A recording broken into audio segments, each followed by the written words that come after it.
next speaker is Shri Gurumurthy ji. Shri S. Gurumurthy is a renowned chartered accountant and an investigative journalist.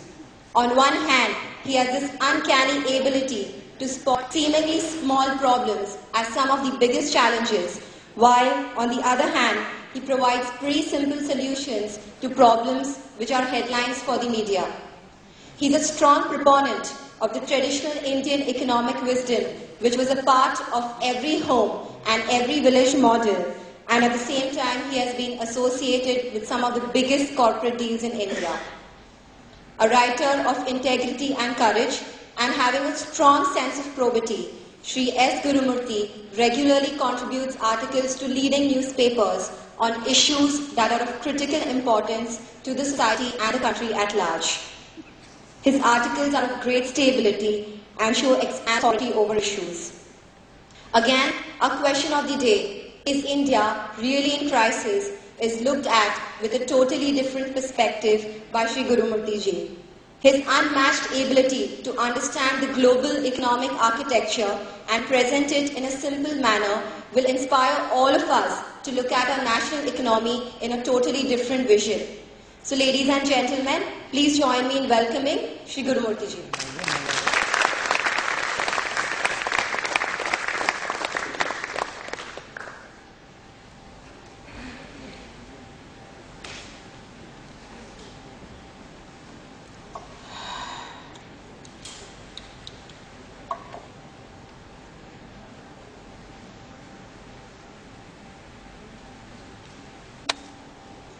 Mr. Vaidyanathan is a teacher of very high value. He was given the Best Teachers Award in Indian Institute of Management. And I am only a speaker. There is a difference. He can convey very profound thoughts through humor, which is a skill which is needed to cut across the maze of terminologies which are confusing and tormenting the people. But I am supposed to be a post-lunch speaker. Generally, nobody will accept an assignment post-lunch because people will sleep. But the way I raise my voice and shout, all the organizers say, post-lunch you should be the speaker because you will never allow anyone to speak. Sleep. So it is in that spirit perhaps, if you are fatigued and tired, that you should be listening and still not be casual about what is going on here. I have been chosen as the second speaker, otherwise Vaidyanathan should have been the second speaker. All of us are aware there is a crisis. Vaidyanathan said it's a crisis of US, but it is a crisis which the US has successfully exported to the rest of the world. There is a crisis. But was this crisis a surprise? And this is a surprise to economists. The greatest economists, Nobel laureates, who were trusted to give profound economic thoughts and theories and structures for the world, they were taken aback, they were shocked by the crisis. But it would not be a crisis for, as Vaidyanathan said, a householder or a housewife. I will try to make it good as to how this crisis struck the world. It is actually a crisis which was manufactured in the United States of America. I will just give some figures which will give an idea as to how the crisis incubated in front of our very eyes by economic theories which were formulated in the last 30 years or so. It is not a crisis which happened accidentally. It was a deliberated crisis. It was a crisis planned. But no one knew that this crisis was going to come. You see, in America, there are 11 crore households. There are 13 crore houses built. There are 2 crore houses which are unoccupied. And still more houses are being built. You must understand how economic growth is sustained by producing commodities, not only commodities, even houses. Such costly enterprise as houses are being produced in excess. 20 million houses are in excess. It is not that it became excess just now. It has been in excess for the last 20 years. Every year, the additional houses which were unoccupied, but still more houses were being constructed to sustain growth and employment. This gives you an idea as to how artificial that growth has been. And this growth has been achieved by what? This growth has been achieved by borrowing money. Look at what has been the borrowings of US in the year 1990. Approximately $11 trillion was the total borrowings of America. In 2000, it became $18 trillion. In 10 years, $8 trillion more. In the next 9 years is not yet complete, by the second quarter of 2009, it has become $34.4 trillion. $11 trillion, $18 trillion, and $35 trillion. In this, home mortgages constituted $2.5 trillion in 1990.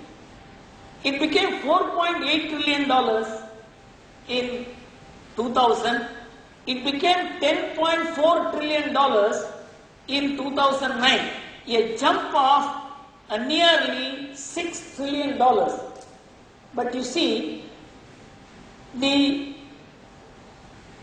increase in home ownership between 2000 and 2009, in 2000, the home ownership was 67.5%.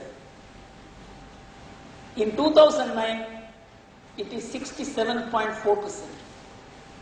There was absolutely no increase in the home ownership, but there was an additional lending of $6 trillion, and this is what became subprime crisis. You must understand how the crisis incubated. And this crisis, as I said, was planned. And it was planned by a philosophy, it was planned by a policy architecture, it was planned by making that as the model not only for the US but also for the rest of the world. So we must understand how this economic crisis incubated by making the people borrow. And this borrowing took place how? That is what I am going to explain to you now. This crisis came about by a model of life and behavior which translated into this economic crisis. Now, on 15th of September 2008, Lehman Brothers collapsed. That was the official announcement of the crisis. In November, the Der Spiegel magazine from Germany asked 5 Nobel laureates and told them, you please tell us what is the reason for the crisis. And also tell us what is the cure for the crisis. The Nobel laureates were Paul Samuelson, Rainer Selten, Edmund Phelps, Robert Lucas, and Joseph Stiglitz. These were 5 Nobel laureates who were asked by the Der Spiegel magazine to explain what was the reason for the crisis and what is the remedy out of the crisis. It is available on the website, you can go and see. None of them could agree on what was the cause of the crisis, so there was no question of their agree on what is the remedy from the crisis. These were the people who formulated theories. These were the people who formulated policy architecture. And to them, the crisis was a shock and surprise.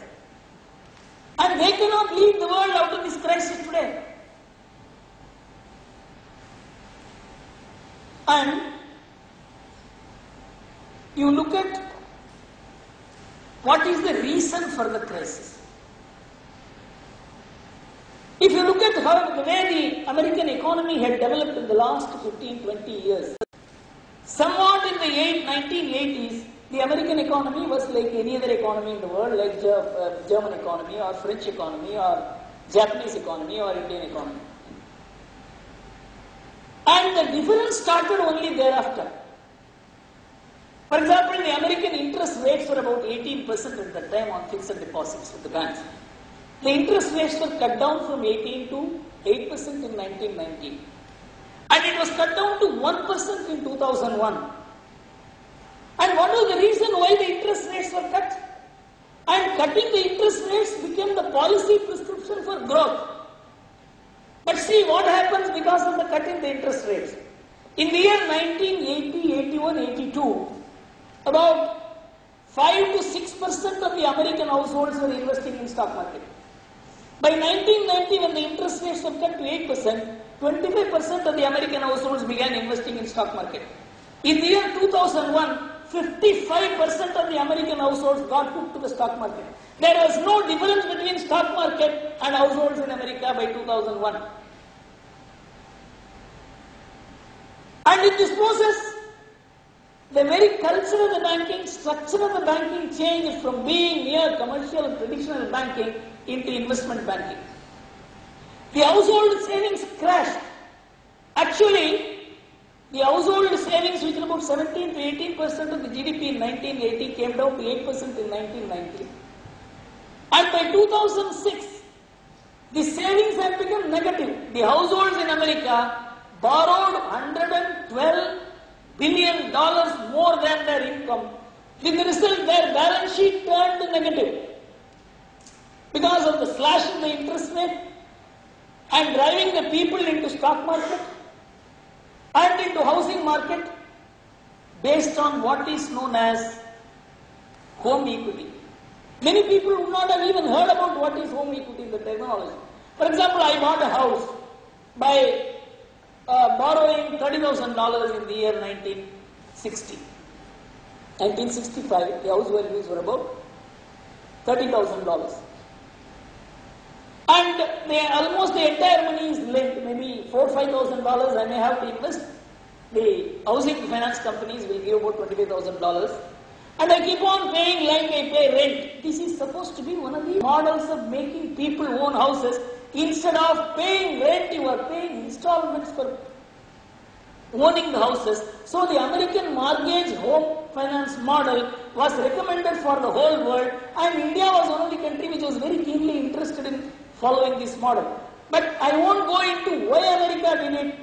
To come out of the depression, the only way America thought of improving their economy was to make people own houses because they had a huge tract of land. All that was needed was give money so that people can own houses because land was never an issue. That was a very peculiar American specific solution which was suggested in 1930s and it was continued later. But a necessity was turned into an investment. Housing became like stock. So in 2000, when the dot-com collapse took place, the American economy had a double attack. One from the dot-com collapse, and in 2001, it had the terror attack. It was at that time the American policymakers took a decision, and they took the greatest risk that any policymaker could have thought of, that is to slash the interest rate and make the people borrow and spend. And spend on what? Bill Clinton, who was the former president of the United States of America, was drafted into leading a movement, Shop for America movement. That is, Americans were told, if you have to come out of this crisis, if the nation has to be saved, you have to go and shop, borrow money and shop, and the banks will give you money free, and all that you have to show is that you own a house and the value of the houses have gone up. And how the value of the houses go up? Creating artificial demand for houses.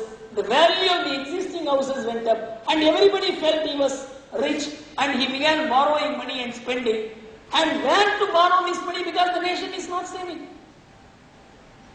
So the borrowings were from outside. From 1995-96, America began borrowing from the rest of the world for not only financing its trade deficit, but for financing its own internal deficit. So, by 1998, America was borrowing at a rate of 10,000 crores every day. In fact, it used to be said if the rest of the world was refusing to lend money to America, America would not be able to pay the salary to the President of the United States of America. That used to be the joke. But this was commended as a very welcome economic policy. Alan Greenspan, who was the chief of the US Federal Reserve for 18 years, he wrote a book, The Age of Turbulence, in the year 2008. The book was released.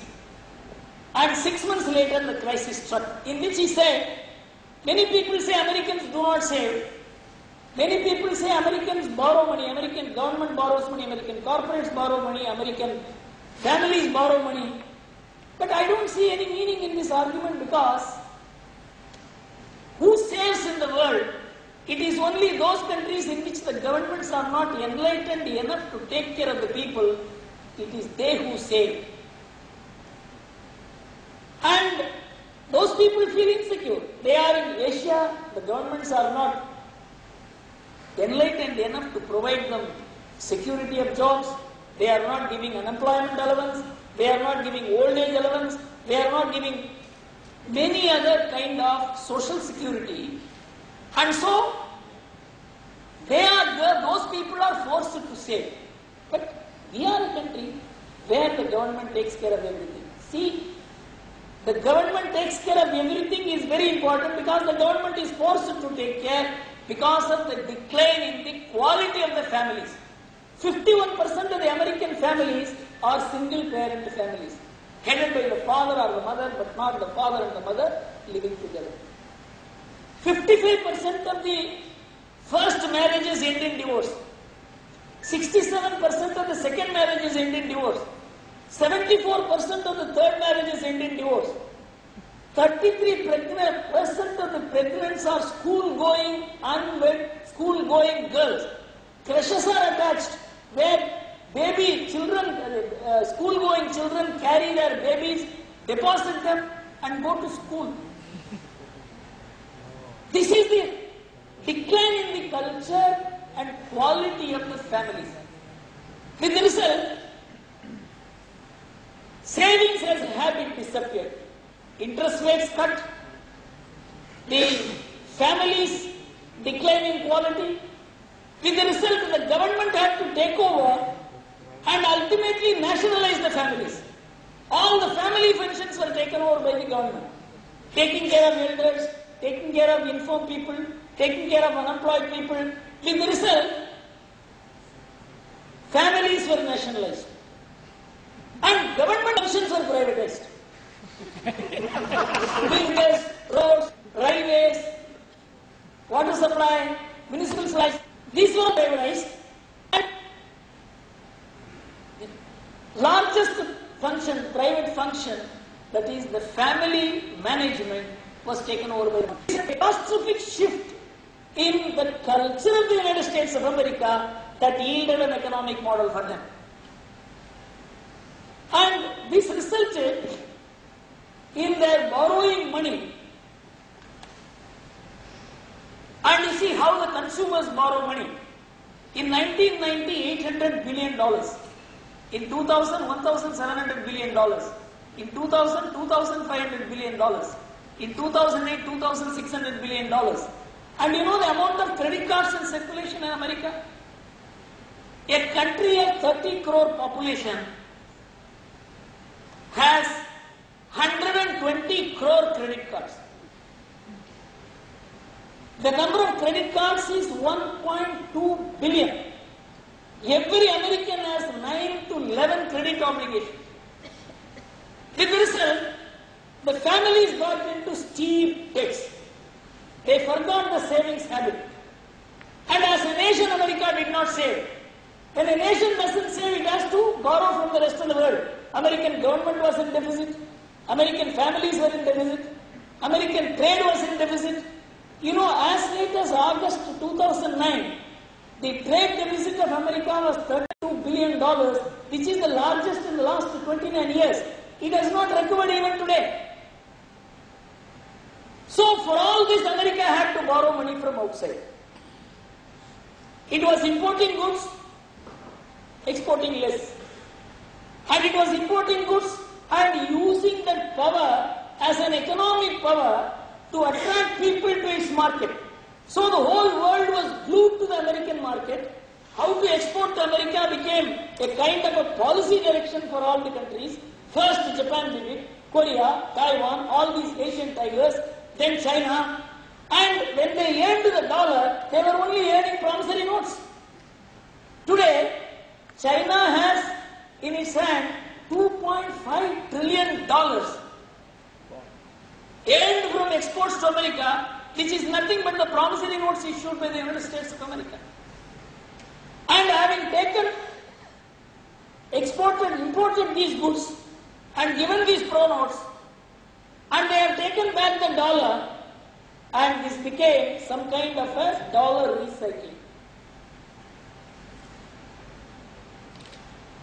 This became the biggest problem of America to manage, but America was managing because of only one reason. There was no difference between the local exchange and foreign exchange. In fact, in the Newsweek magazine this time, there is an article which shows that the White House is upside down to say how America, like what Vaidyanathan said, that it is likely to tumble down as a superpower, in which they say the most important thing which has saved the United States of America is the fact that the dollar is the national currency as well as the global reserve. If dollar had not, by historical reasons, is not the occasion to explain how the dollar became the global currency, that if the dollar had not become the global currency, America could not have had the facility of borrowing money, because it was borrowing money which was its own currency. Another important factor about which many of us have been trying to search for the reasons. America has printed so far about $920 billion. 2/3 of this dollar is circulating outside America, and this has been happening for the last 25 years. How 2/3 of the American dollar is circulating outside India, outside America, it has virtually become some kind of a currency for the world. In the result, the world has got hooked to America.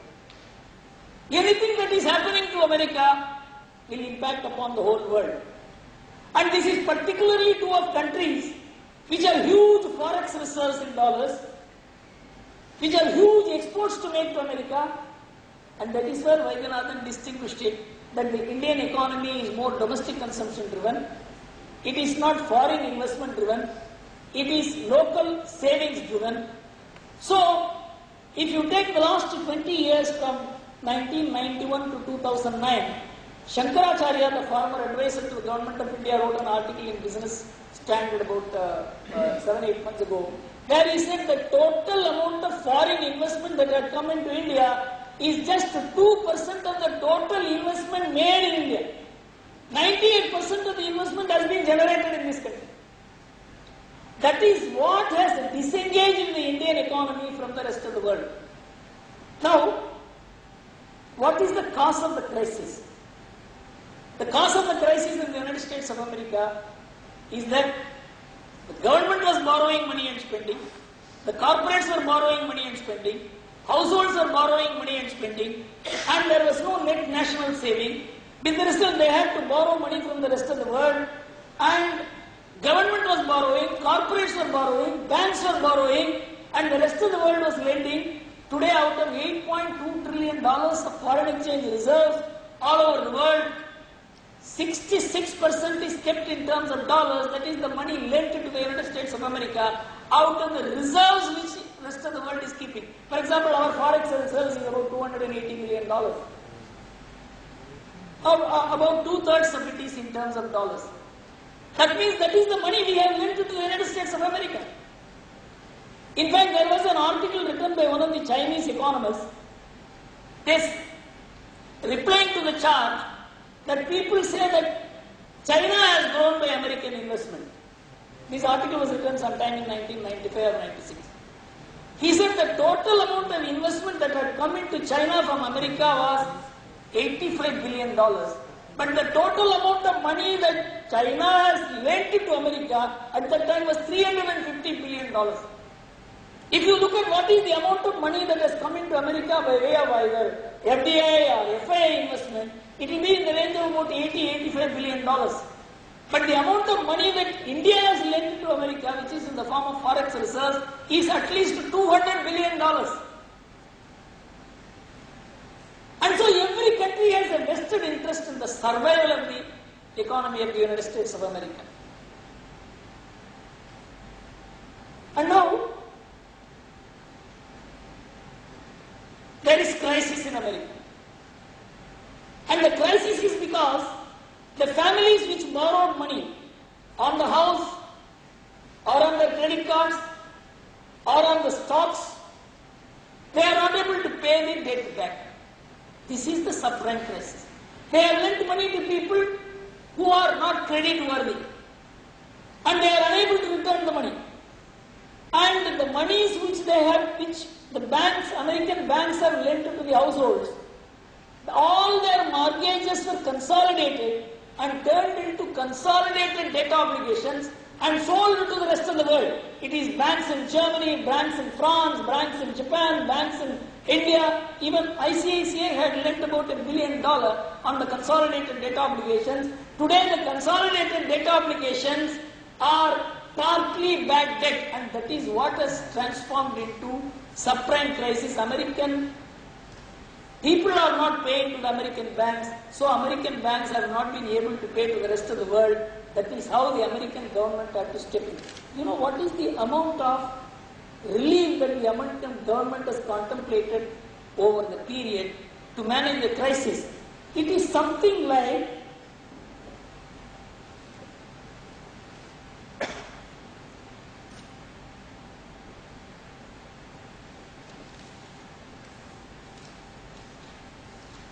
$23 trillion. $23 trillion is the amount of relief which America has contemplated to revive the American economy. Today the American budget deficit this year for September 2009 is $1.6 trillion. All the estimates show out of which the amount which America can raise within America from banks, from mutual funds, households are not taking the American treasury securities and they are net sellers. And so all that America can raise is about $1 trillion, and $600 billion will be needed from outside, and America has another $1.6 trillion of debt with 12 months maturity which is falling due, which means they will be needing something like $2.2 trillion, and no country in the world will be able to fund this debt, and the only way America can manage is to print more dollars. This shows the depth of the crisis. It is not an ordinary crisis. It is the crisis of an economic model based on a living model, which is an outcome of a cultural model. That is now posing the greatest danger to a country whose currency has become the global currency. American currency became global currency in 1950 because America said we have so much of gold, if you have dollar it is equal to gold. In 1970 they said we are not going to give gold for the dollar will be only our pronote.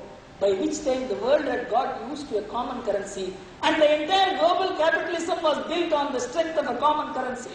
In the year 1993, Akio Morita, the chairman of the Sony Corporation, he said that you cannot have global trade or globalization without a global currency, and a global currency cannot be allowed to be printed by one country. It has to be some strong countries coming together, having a common governance model and a discipline of printing and circulating the currencies. It should not be left to the printing machines of a particular country to expand that currency, bring down the value of the currency and make it the global currency. In fact, in the year 2002, the present US Federal Chairman Bernanke, he made a fantastic speech, unbelievable speech by any Reserve Bank governor, Reserve Bank chief. He said, in America we have a model called the printing machine. And he said with the invention of the digital mechanism, we don't even have to go through that complicated process. He can increase the supply of the dollar by just a digital mechanism. This was his speech. And Gurumurthy said that the world economy, which is based on a currency which is left to the whims and fancies of the Reserve Bank of the America called the US Federal Reserve System, cannot produce a stable global economy. And he said it in 1993, and it has become true in 2008. And today, if America prints another 500 or 600 billion dollars, what will be the value of the American currency? What happened in 1970? 1970, this is what happened. America had said that anyone giving $35, we will give them 1 ounce of gold. If anyone has 1 ounce of gold, we will give them $35. $35 equal to 1 ounce of gold was the value of the dollar till 1970. But what happened in 1970? Black marketing in gold had taken place. And so in the black market, the gold values had gone up. And so many central governments began surrendering their hard currency, dollar, and asking for gold in return. And there was a huge drop in the American gold reserves. So President Nixon said, hereafter we will not convert dollar into gold. You know, $35 per ounce of gold. The dollar value got reduced to 5% of the value of the gold in 1 year. That means the dollar depreciated by 95% in 1970.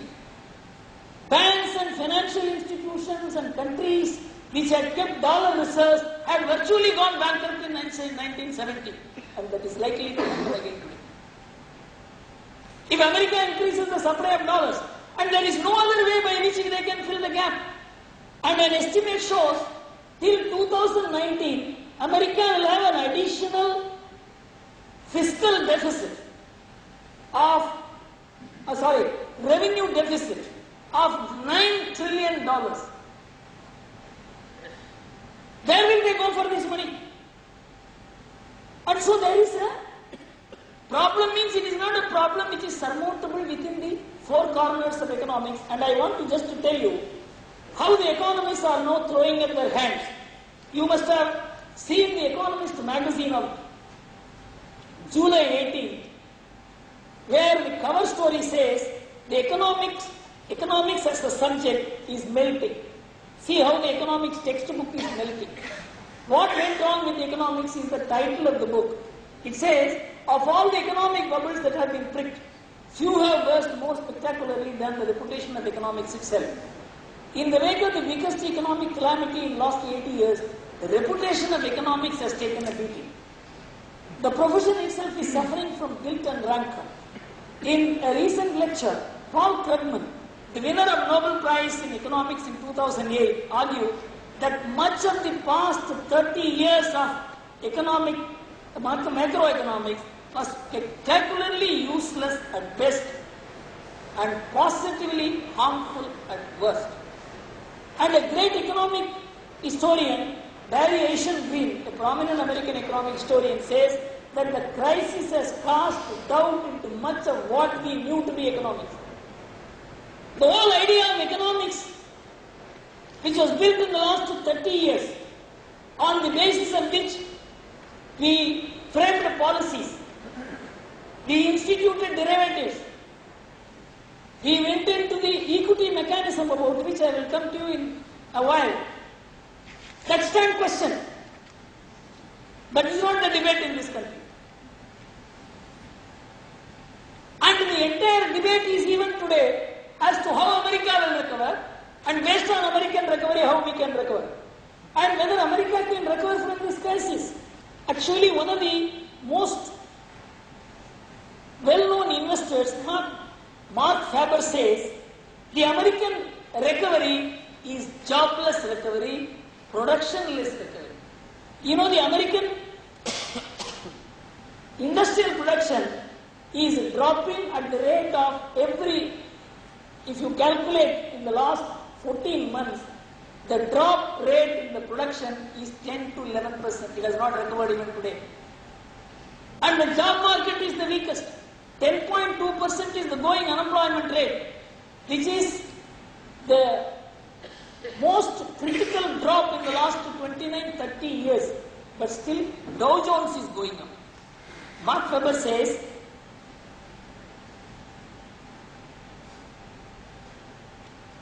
the Federal announced the purchase of 600 billion long-term bonds and 700 billion mortgage-backed securities on 18th March 2009. Note the date. Then Dow Jones has touched the lowest point. They announced, we will put in $1 trillion into the banking system. Dow Jones begins to pick up. This money gets into the economy the fastest, flooding the market with dollars, not going into home building, coal-fired electronic plants, or auto factories, but end up in the stock market.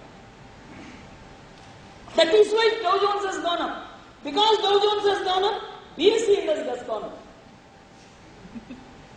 See the way the whole crisis has been turned around according to them, and the crisis has been turned around by the very mechanism by which the crisis was caused. The cause of the crisis becomes the cure of the crisis, and which I call as Ayurvedic economics. Vishasya visham aushadam. By some poison a disease is caused, you administer the same poison. Can you ever have a global economic power on whom the whole world economic structure today rests for historical reasons, right or wrong? And no one has any comment over this.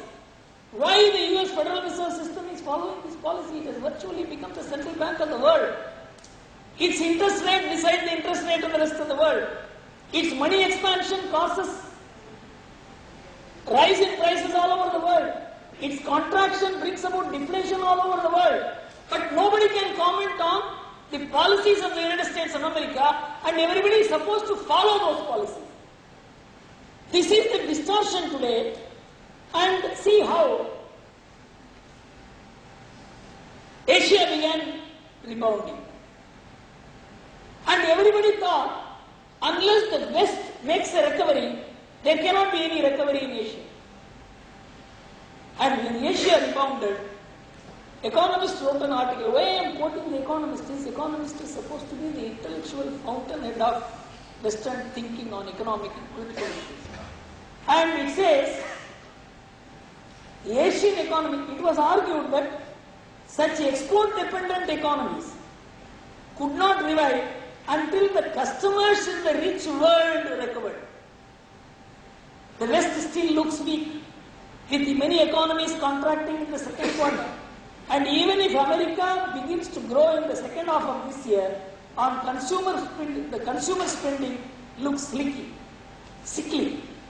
Yet Asian economies, increasingly decoupled from Western shopping habits, are growing fast. The most important thing is the word shopping habits. The shopping habits in America is that you shop so that the economy grows. Whether you need it or not, you have to do it. We will give you money by any means. You have to shop. You know, if you have gone to any American houses, you will find there is a retail shop in their basement. People will be buying 20 toothpaste because 2 toothpaste will cost $2. 20 toothpaste they will give you in $5. So that you are forced to buy more soap, more which you don't need at all, because that is the way the American companies have sold their next year's production this year. People have borrowed money against their next year's income and spent this year itself. Invitation to the crisis. And now, coming to what is the difference between Eastern economies and the Western economies, the link that Vaidyanathan wanted me to mention to all of you. You take the same case of Japan. Japan is as powerful an economy as America, as economically strong as America, as technologically equipped as America, and by mid-1990s, the Japanese economy was supposed to overtake the American economy. Lester Thurow wrote a book, Head to Head, in which he said by mid-1990s, Japan will overtake America. But in 1992, because of the huge foreign exchange convulsions which took place, the yen took a beating. With the result, Japan landed in a depression. And 10 years the Japanese economy never grew till 2001. And the American policymakers, IMF and World Bank began prescribing changes for Japan. They said unless the Japanese began spending money, unless the government of Japan began spending money, only by spending you can revive the growth.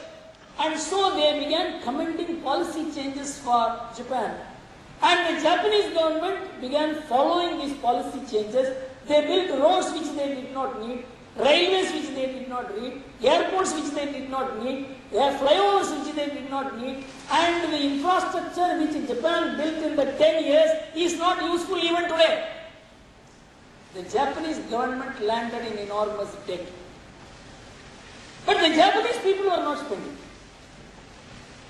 And the interest rate on their deposits was 5%. Then the policymakers said, what is the use of the government spending? You must make the people spend. So the Japanese government began cutting down the interest rates on deposits from 5 to 4%. The people were not spending. 4 to 3, they were not spending. 3 to 2, they were not spending. 2 to 1, they were not spending. And they said, hereafter we won't give you interest on bank deposits. Even then they were not spending. They were saving. In 2002, the Japanese government formulated a policy that if you want to make a short-term deposit, you will have to give money to the bank to keep your money. Even then people saved. You know why? It's a family-based economy. The Japanese divorce rate is less than 1%. The American divorce rate is 55%. A family-oriented economy not only saves and does not spend, it saves only in saving modes. You know what is the amount of money in Japanese banks? $7 trillion is the amount of deposit in Japanese banks from Japanese households, 145% of their GDP, and a deposit of 5 years carries an interest of 0.8%. In a paper submitted to the Bank of International Settlement, 2 Japanese Bank of Japan officials claimed proudly that we were told that our economic model is not, our banking model is one of the weakest, and how proudly they are saying this.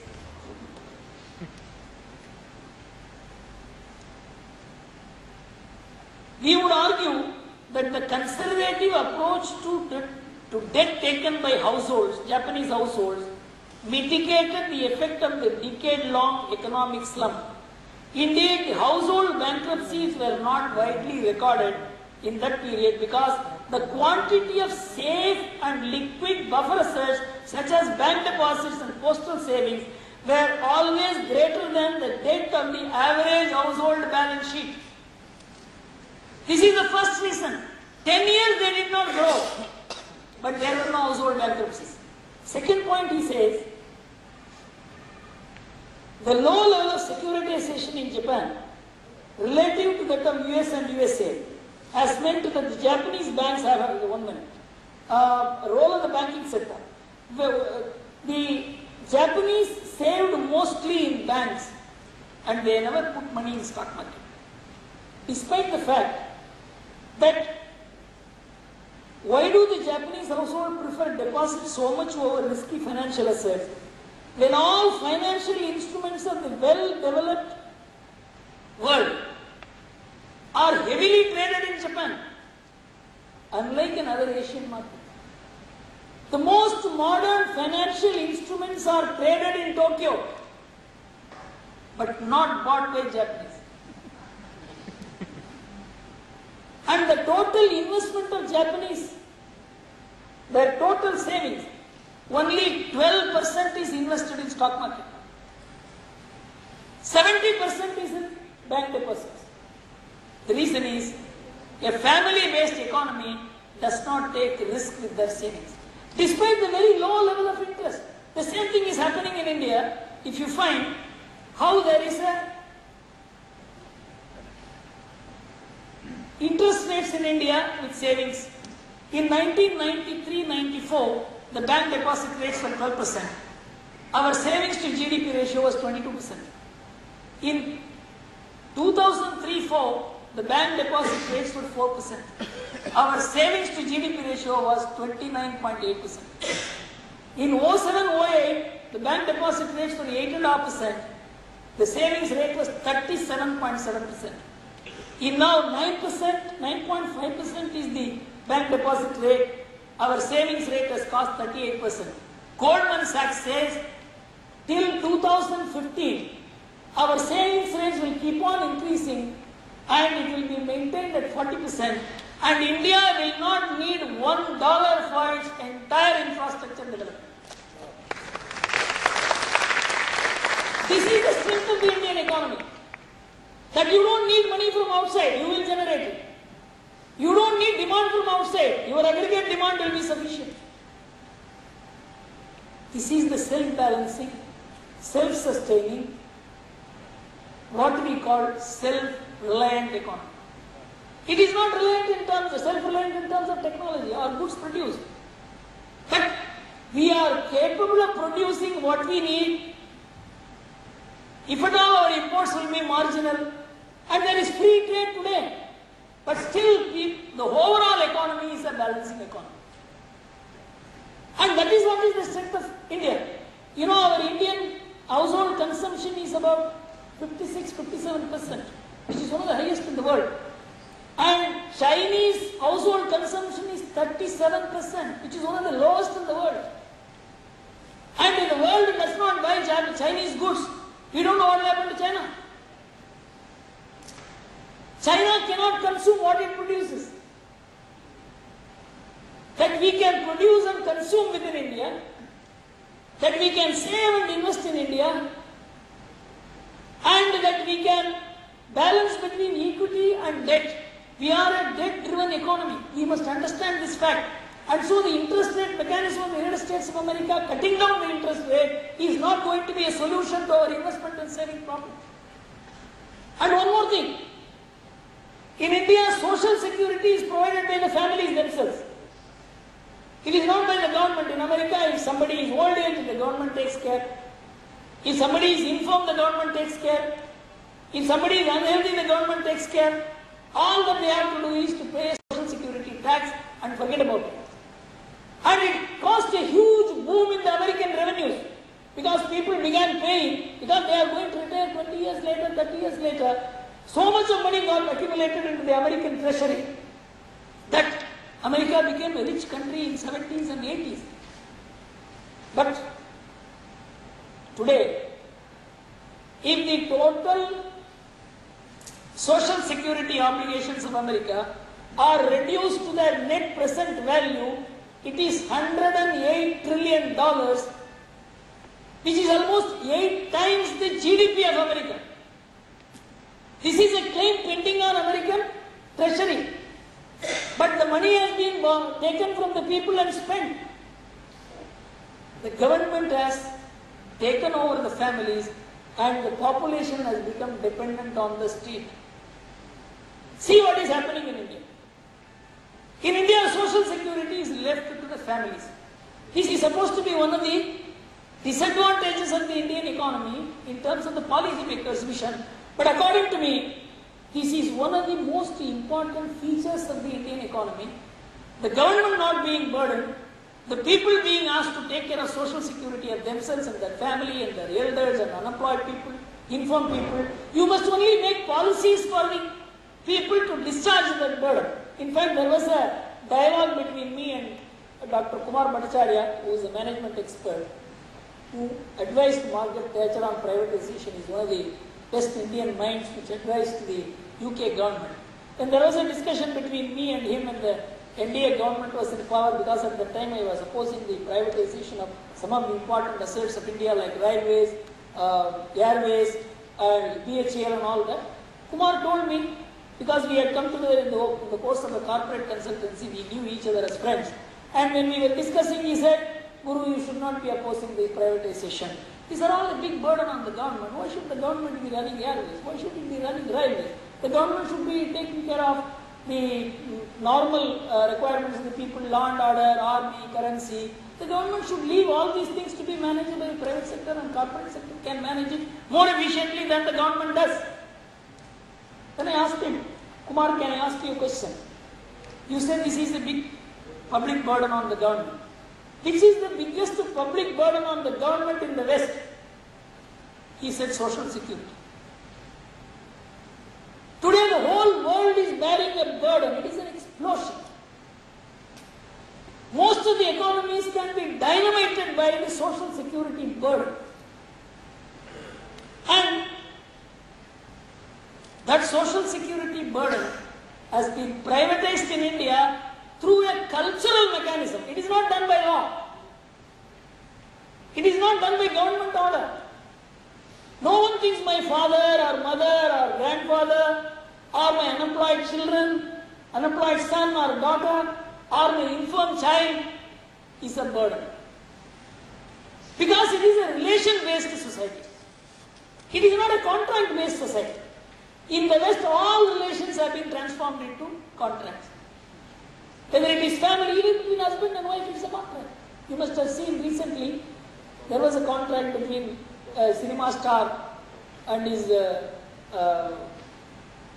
partner, that I will live with you for another 2 years or bear one child, 5 more million pounds or something like that. You see, this has become a kind of a human life which has been woven into a society through contracts. But ours is a relation-based society. There is a cultural orientation. There is a cultural underpinning to our relations. And economic model emerges out of it. That is why, when Vaidyanathan said, there is no formal financing for the,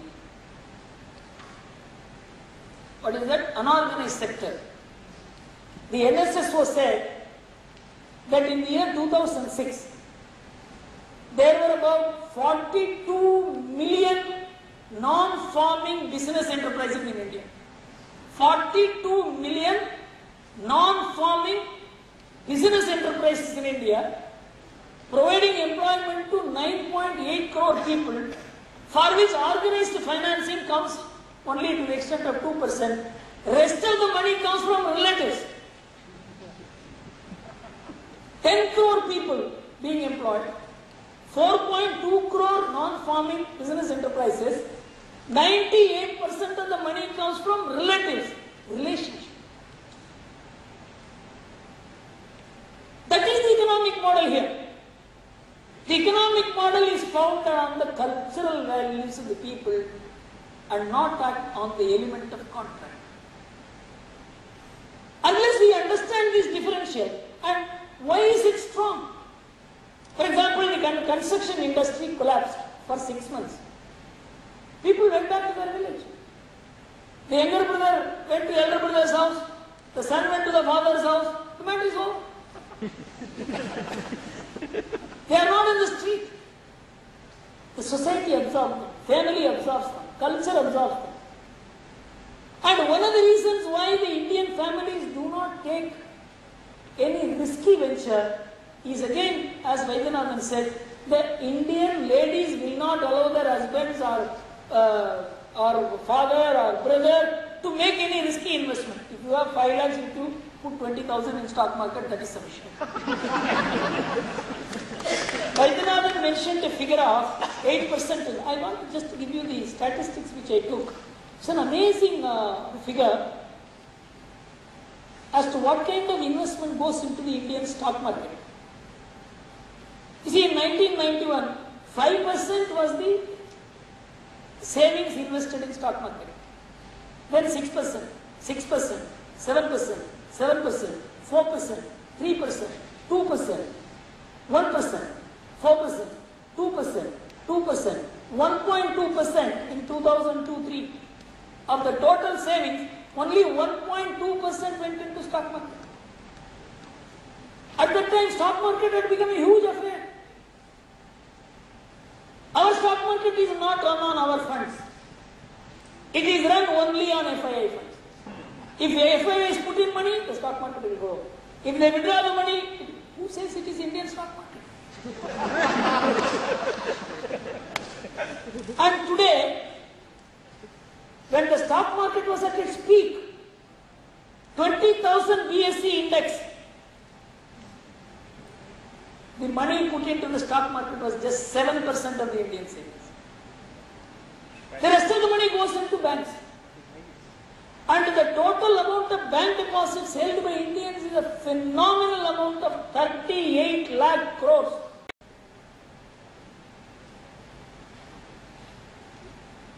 So there is a very different economic model functioning here. But the Indian economists cannot capture this model. The Indian media cannot capture this model. The Indian intellectuals cannot capture this model. And it requires a huge paradigm shift in thinking to grasp India, to see India. You can never see India from the Western glass. Because the objective of life is different. It's a simple rule. The object of life decides the lifestyle. The lifestyles decide the habit. The habits decide savings and investment and expenditure. If the object of life is that I have to live as a family, I have to take care of my father, parent, I have to take care of my brother, I have to educate my younger son, I have to educate and get my sister married. A very different consumption model emerges. This consumption model is not the same as the shopping model of the West. It cannot be, in India, the card which is popular is not the credit card but the debit card. In Japan it is debit card which is popular. In Korea debit card is popular. In all family-based societies it is debit card which is popular. So what we have to understand is that we need a national debate of a very, very intense and high order. We have to really empty our minds. And I will quote an incident in the life of Maharishi Aurobindo. Aurobindo was in Pondicherry after having left Calcutta, and there was pitch darkness in the country because the British had crushed the entire revolutionary movement. There was complete silence. Aurobindo did not know where to begin the reconstruction work of the Indian mind. So he was sitting along with his friends, and there was a mad man called Kullachwami about whom Subramanya Bharati has written poems as to how great a mystic he is. So Aurobindo always used to look at that madman, saying that he will give me some solution. A foreign returned educated intellectual who commanded the entire following of the intellectual India was looking at an illiterate madman and thinking that guidance will come from him. Many of his friends thought that he has gone bonkers. One day, Kullachwami came and lifted the teacup in front of Aurobindo and showed the teacup. The teacup was full. Then he emptied the teacup and showed the teacup to him. And then placed the teacup and went away. Aurobindo was in ecstasies. He said, I got my answer. His friend said, you lost your key. Aurobindo said, no. He has told me to empty my thoughts and begin thinking afresh. That is what we in India have. Thank you very much. Today, when I began my speech, I never thought I would complete it, because when I came here, I had giddiness. Somehow I have completed my speech. Thank you very much.